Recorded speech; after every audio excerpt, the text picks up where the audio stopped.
Assalamualaikum warahmatullahi wabarakatuh. Hai, apa kabar Bapak, guru, ekonomi, dan seluruh guru di Indonesia? Kali ini saya akan berbagi tentang model pembelajaran. Nah, sebelumnya mari like, share, and subscribe di channel Ekonomi Asik.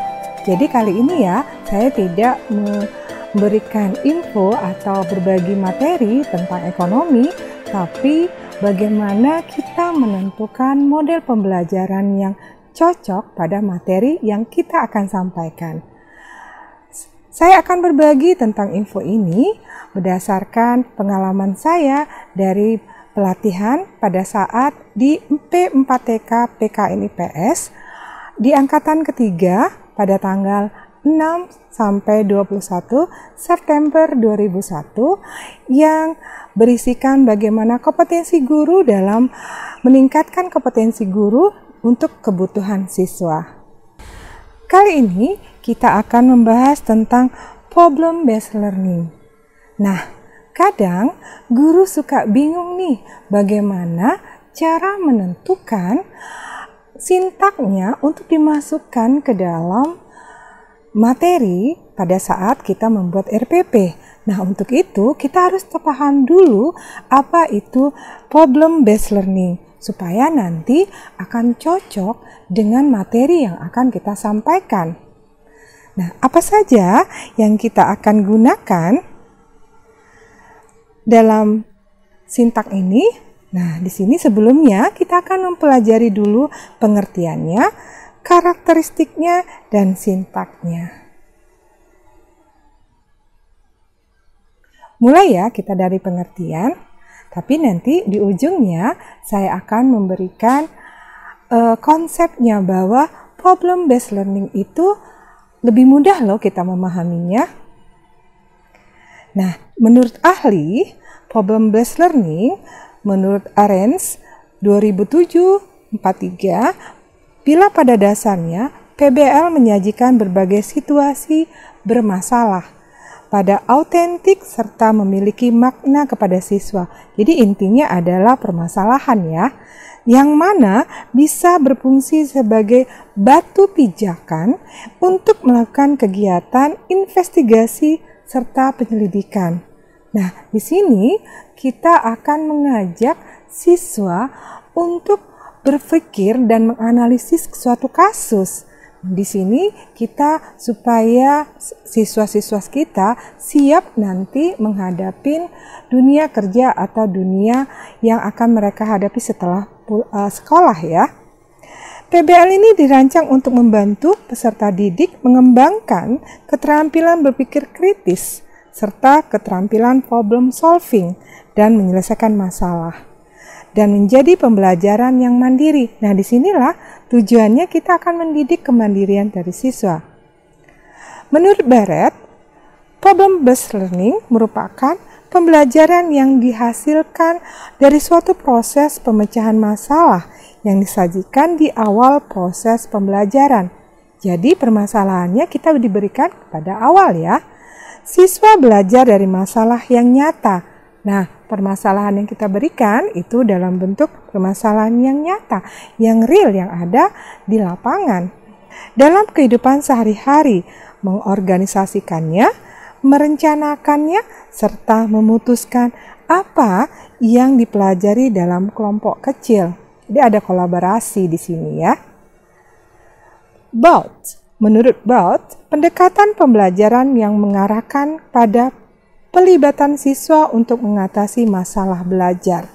Nah, di sini problem based learning pada dasarnya kalimatnya berbeda-beda, tapi sama ya, mengarahkan kepada permasalahan dan ada kolaborasi, ada keterlibatan siswa bersama dalam mengatasi masalah. Dengan praktek nyata, jadi permasalahannya adalah permasalahan yang nyata, kasus yang nyata, yang dekat dalam kehidupan sehari-hari. Howard, Borod, dan Kelson, Amir tahun 2009-21.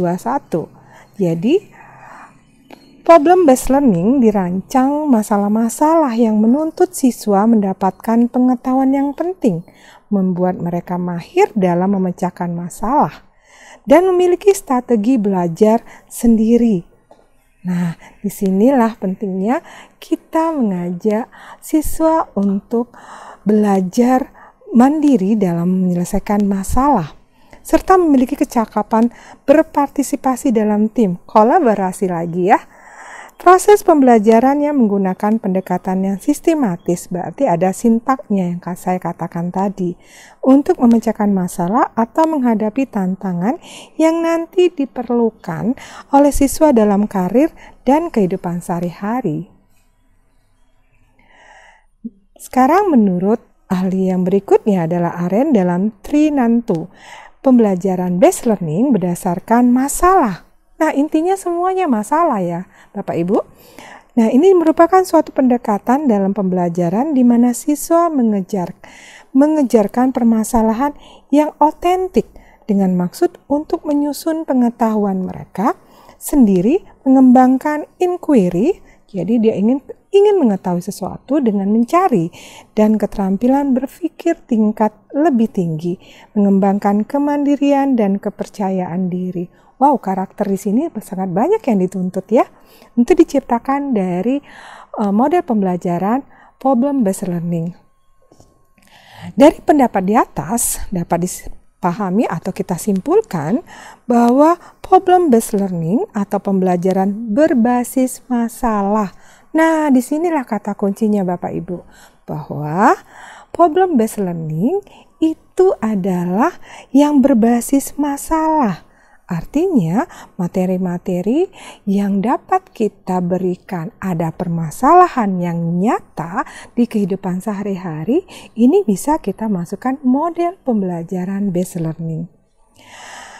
Suatu model pembelajaran yang menggunakan masalah dunia nyata sebagai suatu konteks bagi peserta didik untuk belajar dengan membangun cara berpikir kritis ya. Jadi anak diajarkan untuk lebih kritis dan keterampilan dalam pemecahan masalah serta mengkonstruksi pengetahuan, artinya mereka sudah dapat pengetahuan dengan cara membaca literasi, membaca atau melihat YouTube atau video dan website ya, dan konsep yang esensial dari materi pelajaran. Jadi, problem-based learning memiliki gagasan bahwa pembelajaran dapat efektif dan dicapai jika kegiatan pembelajaran dipusatkan pada tugas-tugas dan permasalahan otentik yang nyata dalam kehidupan sehari-hari dan relevan dan dipresentasikan dalam suatu konteks. Nah, apa saja ya karakteristiknya? Kita lihat. Menurut Arendt, di sini problem-based learning, kita sudah dapat kata kuncinya ya Bapak Ibu, bahwa problem-based learning itu permasalahan. Jadi mengajukan pertanyaan atau masalah, berfokus pada interdisiplin. Artinya ilmunya itu sudah multidimensi ya, tidak hanya dalam satu, berpikirnya sangat tingkat tinggi yang diharapkan di sini. Investigasi otentik, menghasilkan produk karya yang memamerkannya. Dan di sini ada satu yang penting Bapak Ibu adalah mereka berkolaborasi atau kerjasama. Nah, apa saja yang kita akan mengajukan pertanyaan atau masalah? Di sini pembelajaran problem-based learning mengorganisasikan pembelajaran dengan seputar pertanyaan dan masalah. Kedua-duanya secara sosial penting, secara pribadi bermakna peserta didik mengajukan situasi kehidupan nyata otentik untuk menghindari jawaban sederhana dan memungkinkan adanya berbagai macam solusi. Jadi pertanyaannya harus yang lebih kompleks dan berpikir untuk tingkat tinggi ya Bapak Ibu ya. Jadi jangan yang sederhana. Berfokus pada interdisipliner. Nah, apa itu? Meskipun problem-based learning dipusatkan pada subjek tertentu atau mata pelajaran tertentu, akan tetapi masalah ini benar-benar nyata dan agar pemecahan masalahnya, siswa meninjau masalah itu dari berbagai macam mata pelajaran. Jadi multidimensi cara berpikirnya. Jadi jangan hanya satu dalam berpikir pijakannya. Contohnya ekonomi. Ekonomi bisa ke sosial yang lain, misalnya ke geografi atau ke sejarah atau ke misalnya PKN. Di sini semuanya disiplinernya sudah bisa masuk. Yang ketiga adalah investigasi otentik. Apa itu? Problem-based learning mengharuskan siswa untuk melakukan investigasi otentik atau penyelidikan otentik untuk menemukan solusi real. Nah, di sini kita berpikirnya sangat dimensi ya. Jadi pemikiran anak-anak sekarang beda dengan pemikiran kita. Mungkin mereka lebih globalisasi dan mereka lebih bisa mencari di internet. Semua bahan-bahan sangat banyak mereka jangkau. Nah, di sini ada solusi real. Mereka harus menganalisis, mendefinisikan masalah, mengembangkan hipotesis, dan membuat prediksi, mengumpulkan dan menganalisis informasi, melaksanakan eksperimen. Bila memungkinkan ini ya, membuat inferensi dan menarik kesimpulan. Walaupun sederhana, tapi kita akan mulai mengajarkan anak murid kita untuk menghadapi permasalahan dengan bantuan problem-based learning nanti akan terasah. Dan yang keempat, menghasilkan produk karya dan memamerkannya. Nah, di sini problem-based learning ini menuntut siswa untuk menghasilkan produk tertentu. Nah, produknya ini dalam bentuk karya nyata atau artefak atau peragaan yang menjelaskan atau memiliki bentuk penyelesaian masalah yang mereka temukan. Produk tersebut ini dapat berupa dalam bentuk transkrip, debat. Nah, jadi mereka pada saat melakukan kegiatan diskusi juga dalam itu ada transkripnya, laporannya, model fisiknya atau video. Jadi bisa ya semuanya, ataupun program komputer. Nah, karya nyata ini kemudian didemonstrasikan kepada teman-temannya tentang apa yang telah mereka pelajari dan menyediakan suatu alternatif segera terhadap laporan tradisional atau makalah. Yang terakhir adalah kolaborasi. Nah, di sini problem-based learning dicirikan adalah siswa itu bekerja sama. Nah, ini kita sudah sama tahu ya, kolaborasi di sini model pembelajaran yang menuntut adanya kerjasama. Baik itu berpasangan atau kelompok kecil. Kerjasama memberikan motivasi untuk keterlibatan secara berkelanjutan dalam tugas kompleks dan meningkatkan kesempatan untuk melakukan penyelidikan dan dialog bersama untuk mengembangkan berbagai keterampilan sosial dan keterampilan berpikir. Nah, ini yang terakhir kita ya. Ini sintaknya. Apa saja sih sintaknya? Sintak yang pertama adalah mengorientasikan siswa pada masalah. Di sini pembelajaran dimulai dengan menjelaskan tujuan pembelajaran dan aktivitas yang akan dilakukan. Jadi ini masih permulaan ya. Terus tahapan ini sangat penting di mana guru harus menjelaskan secara rinci apa yang harus dilakukan siswa. Nih, di sini karena nanti dituntut kemandirian Bapak Ibu, jadi kita harus di awal sudah memberikan penjelasan yang lebih rinci. Kita menuntut apa sih dalam pembelajaran based problem learning ini ke siswa. Ada 4 yang harus dilakukan dalam proses, yaitu tujuan utama, tidak untuk mempelajari sejumlah besar. Artinya kita tidak menjelaskan secara besar ya, kita memberikan informasi. Itu bisa, sekarang kan sudah zamannya modern, bisa dari YouTube, bisa dari website ya. Bagaimana terus lebih kepada belajar siswa bagaimana memiliki masalah-masalah penting dan bagaimana menjadi siswa yang mandiri. Yang kedua adalah permasalahan atau pertanyaan yang diselidikin tidak mempunyai jawaban yang mutlak benar. Ini kata saya tadi adalah jangan membuat pertanyaan yang sederhana, yang cepat dijawab, tapi kita menuntut untuk melakukan kegiatan pertanyaan yang berpikir tingkat tinggi. Yang ketiga, selama penyelidikan, siswa didorong untuk mengajukan pertanyaan dan mencari informasi. Dan keempat, selama tahap analisis dan penjelasan, siswa didorong untuk menyatakan ide-idenya secara terbuka. Nah, disinilah perlunya kita sebagai seorang guru untuk sebagai tutorial, sebagai instruktur atau tutor ya, untuk memberikan. Jadi kita di sini tidak seperti zamannya dulu berpusat pada guru, tapi berpusat kepada siswa. Yang kedua, apa sintaknya adalah mengorganisasikan siswa untuk belajar. Di sini kita kelompok-kelompokkan nih, mengembangkan keterampilan memecahkan masalah. Nah, mendorong siswa belajar berkolaborasi. Pemecahan suatu masalah membutuhkan kerjasama atau sharing. Mereka nanti akan sharing ya Bapak Ibu antar anggota. Oleh sebab itu, guru dapat memulai kegiatan pembelajaran dengan membentuk kelompok-kelompok siswa, di mana masing-masing kelompok akan memilih dan memecahkan masalah yang berbeda. Nah, di sini kita berikan permasalahan yang berbeda-beda dalam kelompok kecil mereka. Yang ketiga adalah membantu penyelidikan mandiri dan kelompok. Nah, di sini intinya permasalahan memerlukan teknik penyelidikan yang berbeda. Namun pada umumnya pelibatan karakter yang identik, yaitu pengumpulan data dan eksperimen berhipotesis dan penjelasan, memberikan pemecahan pengumpulan data, serta eksperimentasi merupakan aspek yang sangat penting.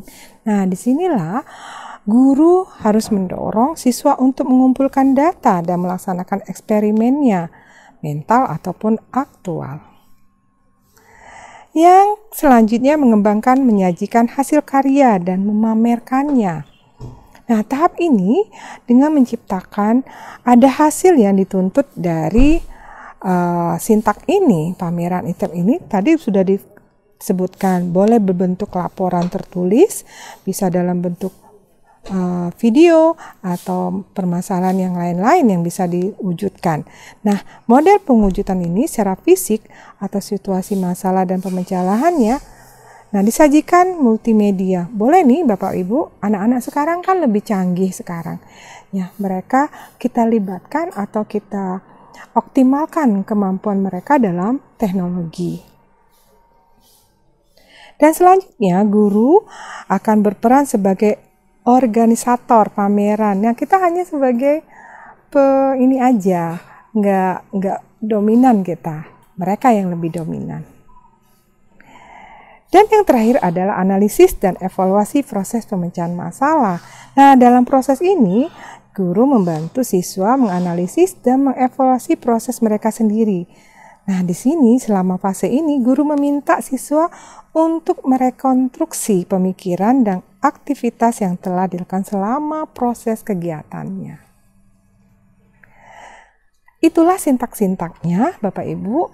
Nah, di sini karena saya sebagai seorang guru ekonomi, saya akan memberikan contoh materi penggunaan model pembelajaran berbasis problem based learning pada materi ekonomi. Apa saja itu? Misalnya pembangunan dan pertumbuhan ekonomi dalam permasalahan ekonomi di negara berkembang.